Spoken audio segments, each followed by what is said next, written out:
बिहार में विधानसभा चुनाव का बिगुल बज चुका है। तारीखों की घोषणा के बाद मंगलवार की शाम को तेजस्वी यादव के घर महागठबंधन की बैठक हुई, जहां सीट बंटवारे को लेकर चर्चा हुई।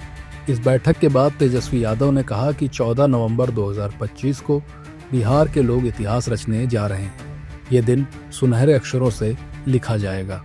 14 नवंबर 2025 बिहार के लोग इतिहास रचने जा रहे हैं और ये सुनहरे अक्षरों से लिखा जाएगा। आप बिहार के लोग इस बार बदलाव चाहते हैं और इस बार परिवर्तन चाहते हैं। 14 नवंबर के बाद से बिहार में बेरोजगारी जड़ से समाप्त होने की शुरुआत हो जाएगी। बिहार का ऐसा कोई घर नहीं बचेगा जहां कोई बेरोजगार बैठा होगा। सबके हाथ नौकरी और रोजगार होगा। और जनवरी के बाद से माई बहन मान योजना के तहत 1 साल के लिए 30,000 रुपये उनके खातों में दिया जाएगा। ये नीतीश जी वाला उधार, भाजपा वाला उधार नहीं रहेगा, बल्कि आर्थिक न्याय रहेगा। तेजस्वी के इस बयान पर एनडीए नेता हमलावर हैं और 56 इंच के सीने के जीतने का दावा कर रहे हैं। 6 नवंबर, 11 नवंबर और 14 तारीख को काउंटिंग है। साथ साथ 2025 की चुनाव है। 25 + 14 + 11 + 6 काउंटिंग करिएगा तो 56 आता है। 56 इंच का सीना चलेगा। बिहार में एनडीए गठबंधन की सरकार बनेगी और सपना देखने से आप किसी को रोक नहीं सकते हैं। बिहार की जनता अब जंगल राज की तरफ नहीं जाना चाहती है। बिहार की जनता अब लालटेन युग में नहीं जीना चाहती है। बिहार की जनता अब बिजली युग में जी रही है, सौर ऊर्जा युग में जी रही है और निश्चित रूप से बिहार विकसित हो रहा है और आगे बढ़ते रहेगा।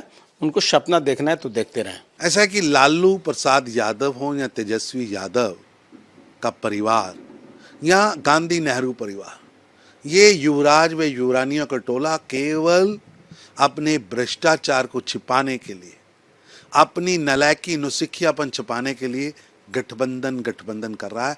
इस गठबंधन के पास नीति नहीं है, नेता नहीं है, नीयत नहीं है, केवल रस्साकशी है, सत्ता की रस्साकशी। कभी बेतरक के मुद्दों को लेकर आते हैं। एनडीए सरकार ने बिहार में विकास और विश्वास का नया अध्याय लिखा, जबकि राहुल गांधी सिर्फ व सिर्फ विदेश में भारत को बदनाम करने का, भारत की संवैधानिक संस्थाओं को बदनाम करने का षड्यंत्र रचते रहते हैं। राष्ट्रीय जनतांत्रिक गठबंधन समन्वय से, विचार से, चर्चा से मिलजुल कर पूरी मजबूती से आगे बढ़ रहा और निश्चित रूप से बिहार की जनता परिवारवाद, वंशवाद, अहंकार और जंगल राज को हराएगी और विकास की सोच को लेकर आगे बढ़ने वाली एनडीए सरकार को जिताएगी और निश्चित रूप से प्रधानमंत्री मोदी और नीतीश कुमार पर बिहार की जनता का आशीर्वाद बना रहेगा। बिहार में सीएम फेस और सीट शेयरिंग को लेकर असमंजस बना हुआ है। इस मीटिंग में वीआईपी को 12 से 20 सीटें मिलने की अटकलें हैं, जबकि उनकी पार्टी 40 से 60 सीटों की मांग कर रही है। बिहार में 2 चरणों में 6 और 11 नवंबर को चुनाव हैं। 14 नवंबर को वोटों की गिनती की जाएगी। ऐसे ही खबरों के लिए सुदामा न्यूज को लाइक और फॉलो करना ना भूलें।